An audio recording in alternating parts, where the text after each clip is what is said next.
Okay, everybody, welcome back to the Lech Bech Moshe podcast. We continue with the Pele Yoeitz. We are on page 30 in the Art Scroll, volume 2. We are on day 10 of Hachzik, the new schedule. We commence with Ois Zayin, Zechira. Zechira hi kal gadol b'Torah sama tekela. Zechira, which doesn't just mean remembering, it means general awareness, is a fundamental, it's a klal gadol, it's a fundamental component of Yiddishkeit. V'zeh kol adam shizka asher hu Yehudi. Indeed, this is the entirety of man. A person must always remember that he is a Jewish man, and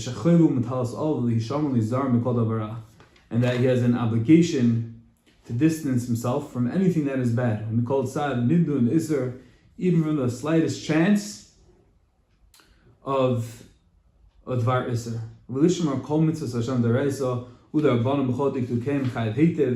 And to do whatever he can to distance himself from an avera. He must always remain cognizant to do whatever he can with all of his heart, with all of his soul, and all of his resources. That is the klal gadol over here. This reminds me of a story a friend of mine told me about his Rosh Koil. There's a Rosh Koil in Lakewood, and it's a very famous Rosh Koil.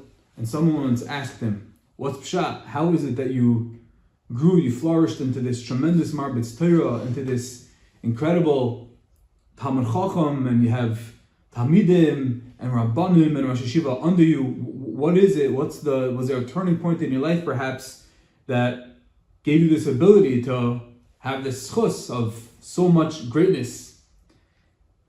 And he said, he's not a Navi as great as he is, but he said, "I'll tell you one thing for sure." He said, "There's an incident in my life I remember very clearly, and I remember after that I was just in a different place, in a different zone." He said he got married as an older bacher. So he was in his upper 20s, maybe his low 30s, and it happened to be that he was a very handsome person. And believe it or not, one day he came back from the dorm, it was an off Shabbos, and there was no one there, and it was only him. He was an older bacher, so he's had his own schedule. And there was a woman who came after him. And this young man, this bacher, started running. And the woman chased him. And finally he ran to his room, and he slammed the door. But this lady was obviously a very crazy lady, a crazy woman, and she started threatening, and she started banging down the door. And in his mind, he was just thinking, it's either doing an avera or it's jumping out the window. He immediately, after she somehow broke down the door and she was running after him, he opened up the door, and without making any calculations of what might happen to him, he opened the window and jumped out. He was in terrible condition. He was terribly bruised and broken bones. And he said when he woke up in the hospital, maybe it was days or weeks later, and he realized the repercussions of his actions, what just happened to him, he said it was like a lightning bolt that opened up for him. And from there, he just felt, he knew something ignited from a ruchnistic standpoint, almost like the story of Yosef at Tzaddik. A story that we don't hear of often. And from that time on, as he said, things were different, and his whole mabat, his whole living, his whole existence was just elevated, was just different. He knew something happened from there, and he said perhaps it was in that schus that I was zeiche to all the Torah, everything that you see. And it's this chayvu mutalas al lishamar ulizar mikol davara. Yes, the Torah doesn't want us doing crazy things, but sometimes those crazy moments, unplanned, bring people to incredible greatness. V'lishmor kol mitzvahs Hashem deraisa d'rabbanan b'chol diktukein hadek hetiv. To adhere to the commandments with all their nuances down to the finest details. And that means with all your heart, your soul, and resources, and with all your body as well. And it was from that decision, that change, that shaped his entire life. And now he's sitting in a big kollel in Lakewood, and Baruch Hashem, he's alive and well, and he's married, and he has children and grandchildren. But he says it all comes from that zechirus of zechir, that awareness, constantly being cognizant of who he is and where he's going, that shaped him not only in the next world, but in this world. Always be thinking about, I've set Hashem before my eyes, before me always. It always cleave to him,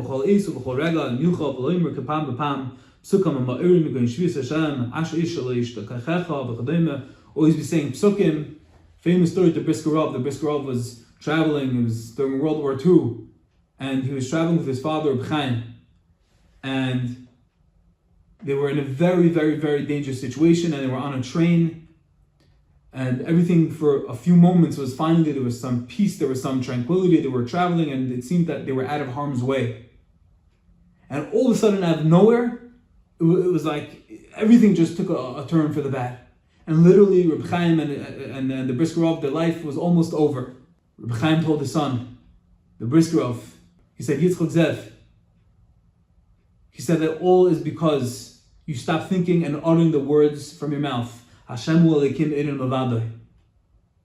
And immediately, once they were mechazik, they strengthened themselves and started thinking and saying over psukim of bitachon, of emunah, of einu mevadai, of asher isha shalosh kachecha. Those psukim ha'ma'orim, those things that inspire and remind us of who is in control.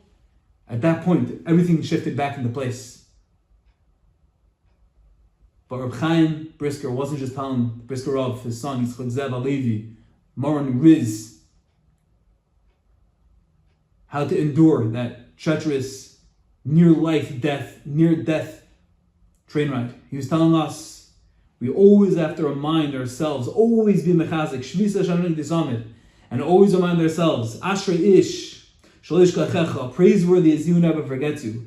And always remember Hashem Elokim einu mevadai, because the Satan is always at our neck. He's always trying to take us down. He's always trying to trip us. He's always trying to get us fatumult and fadrit and confused in this world. And that's why David HaMelech doesn't just say, have in mind, always think.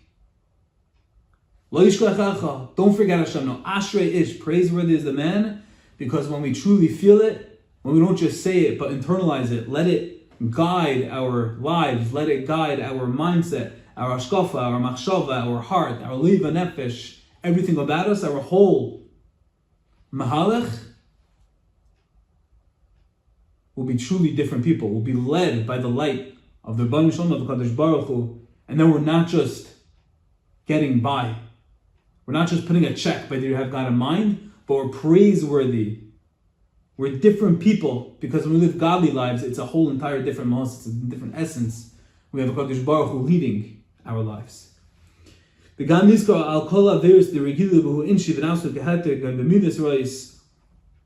person should always be aware of the transgressions that seem to be permitted that a person does, and he says, gaiva, v'kas, v'kina, v'nikima, v'kaftanus, all the bad traits, haughtiness, anger, jealousy, having grudges, talking too much, all these things, coming off of Shavuos, what's the worst one of all these things? Bittul Torah. Bittul Torah is the worst on all of these things. Now, I think it's important to point out over here. We know that Talmud Torah is connected to Kulam. We're just coming off of a Shavuos, and it's never enough. We can never ingrain, we can never remind ourselves of the value of the Chashivas, the Erech of Torah. It can never be driven home enough. There's a very obvious kash over here. The Yoeitz is telling us over here that Bittul Torah connected to Kulam. We just quoted quite atrocious needless over here. Gaiva, Kas, Kina, Nekama, Kaptanus, grudges, haughtiness, anger, jealousy, revenge. These are terrible, terrible midas. And what else did we say? We talked about Sicha b'teila lashon hara, terrible others over here, saying Hashem's name in vain and saying lashon hara, which you know ma'ama b'nei chaveri doesn't have a chelik in olam haba. So how could it be that that bittul Torah is keneged kulam? Okay, a person was in the middle of learning and he battled a little bit. Okay, it's not a good thing. But how could it be? How could we possibly understand that bittul Torah is keneged kulam? I want to share with you an insight, a machshava that I once heard from my Rebbe in Camp Reim many years ago. I think it was my 10th grade Rebbe, Rabbi Krumbein, I believe from Baltimore. He shared with me something that stayed with me till today. He said, imagine you have a bunch of boys getting ready to go to camp, and Yom Diyoma, kids are going to camp, and they're all lined up. And as we know, the mothers are standing there on the side by the bus, and they're all waving, and they're all telling them, do this and do that, and don't forget, and call me here and call me there, and don't forget your shampoo and your toothbrush the whole entire list. And sometimes the mother doesn't just reiterate it, but actually writes it down and underlines and highlights all the most important things. Imagine there are two kids. Mashal, the Malda of V'daimah. From this gathering, this kfutza of boys, one boy just yeses his mother, says okay, and is not really listening, and says, Ma, I don't want to hear, I want to run, I'm not interested. And she keeps on talking to him. He says, okay, but he's running. He wants to get to his basketball and hockey and his friends. He wants to be in the mountains already. Okay, so the kid, he has shlechter midas. He doesn't have the greatest midas. He doesn't have the utmost respect for his mother. But okay, we can say, okay, understand he's a little kid. But what about if there was another kid that his mother delineated, wrote down all the instructions, wrote down all the things that are most important to her, and with a big smile on her face, gave it over to her son and said, Chaim, I love you, wishing you a great summer, sounds great. And he takes the envelope, smiles back at his mother and says, thank you. And imagine, as all the boys board the bus, and they sit down, and the bus driver starts to beep, and all the kids are waving, and the mothers are crying, there's tears, and the kids couldn't be more excited. Imagine little Chaim goes to the window, turns the envelope that his mother gave him, into a paper airplane. And as the bus picks up speed, waiting for the opportune time, he takes the airplane, throws it out the window. In front of all the kids, in front of all the mothers. The mother starts to cry. And says, I can't believe it. I spend time for your own good, for your own welfare, to be safe and healthy, and to ensure that you're going to have the best summer you can possibly have. How can you take those instructions and not just disregard them, but take them, and the most chutzpah thing, you take them and you turn it into an airplane, and not only that, but you throw it out the window so that I can see? Is there anything more painful? That's what it means, bittul Torah keneged kulam. If a person takes the Torah and he's mevatel it, he's turning the Torah into a paper airplane, and he's saying, Hashem, I know you're important. I know you have guidelines. I know you know what's best for me. I know I know that there's nothing that's going to shape me and mold me and be better for my character and be better for everything in my life. But you mevatel it, but you disregard it. You turn it into a paper airplane and you throw it out the window. Says the Rebbeinu Shalom, I know that I gave you a lot of mitzvahs. I know I gave you a lot of averos. And I can understand you're only human. And if you disregard or you can't adhere or keep to them all perfectly, okay, there's a tshuva process. But if one is mevatel the Torah, he belittles it, he disregards it, he turns it into a matter of fraud, and he forgoes the Torah, turning it into the airplane. Hashem says, that's something I can't bear. That's like the boy, you're like little Yankel, you're like little Chaim that takes it and chucks it, throws it out of the window like a little paper airplane in my face. And Hashem says, bittul Torah keneged kulam. There's nothing more degrading, there's nothing more brazen there's no greater slap in the face to me, Kavyachol, than the Bittul Torah. When we're learning Torah, and we're mevatel it, when we have the guiding light of Torah and we disregard it, Hashem says, that I can't bear. Everything else I can turn a blind eye, can cover up, but being mevatel the Torah, taking it and turning to paper airplane, that I can't overlook. That underscores, that highlights the chashivas of Torah, of when we are learning Torah, when we are leading our lives as Torahdik, how much nachas ruach that brings to Kadosh Baruch Hu, v'talmud Torah k'neged kulam. We always have to make sure that we're on that side, because when we do anything that deviates from the Torah, anything that's not Torahdik, then chas v'shalom, we're in the category of bittul Torah k'neged kulam. Hakol zacha yizkar anshan shamidus v'shalveris v'chem shebehen. Among all, we must remember the terrible repercussions of virus v'echuma roy lasses ligder ba'adar l'natzamehen v'echbetachbulas yasam l'chama. We always have to be realizing that we're waging war. We have to realize that it's always mechamas eitzer. Whenever we're trying to be mechazek, he's going to come down and come back 100 times as hard and say, no, you can't do it. No, don't become better. Don't go on a mission to do more mitzvahs and more Torah. We always have to realize that it's tachbulas hayetzer. And realize I have to counteract.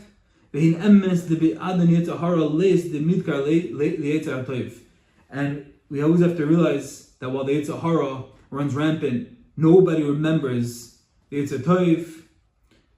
And Aval Kvar Milati Amur Le'el Sheyirshim Bechsav Yosef Yidate B'Svasayim Yoyim De'em Be'Imer. One must write these points down clearly. Something we spoke about a long time ago. I have to write down clearly and say every single day with speech. Yizgar B'Pev Al Yishkach B'Leiv. This way we will recall them with our mouth and we will never forget them in our heart. V'Michtav Michtav Melekimhu Ki Riyah Mevil L'Dei Zechira.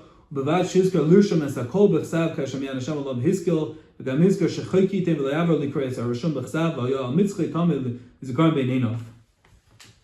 And he's saying that a person when he writes things down, and a person when he says things over, when he says his plans, when he says his strategy, his tachbulis, of how he's going to be at the Torah, of how he's going to become better, of how he's going to learn more Torah, that is ultimately how a person is going to conquer. We know the Chafetz Chaim, he had every day a cheshbon and nefesh, and every year he would come and he'd make sure that everything fit. And even if there was he said there's a famous story that at the end of the year, the Chafetz Chaim, he came, it was Erev Yom Kippur, and there was a half hour of the entire year that he didn't have the cheshbon for, that he wasn't sure what happened to that half hour, how he spent that half hour. It fell into the cracks. 1 half hour of 365 days was the Chafetz Chaim's cheshbon and nefesh. We didn't have it unaccounted. For us though, where we're still on the way to become Chafetz Chaim's, the Yoeitz is advising us. How do we do that? Write things down. Write down a strategy. Write down a plan. Say it over every day. I want to conquer this. I want to accomplish that. My dream, my aspiration is to become this, to work on that midah. And when we do that, then says the Yoeitz, then when we have that, that we have it on our foreheads constantly, and a reminder in our eyes, and we have these inspirational writings, then it will constantly remind us and give us the ability, the wherewithal, and the tools to overcome the Yetzer Hara. That's the Musar, that's the Eitzah of the Yoeitz.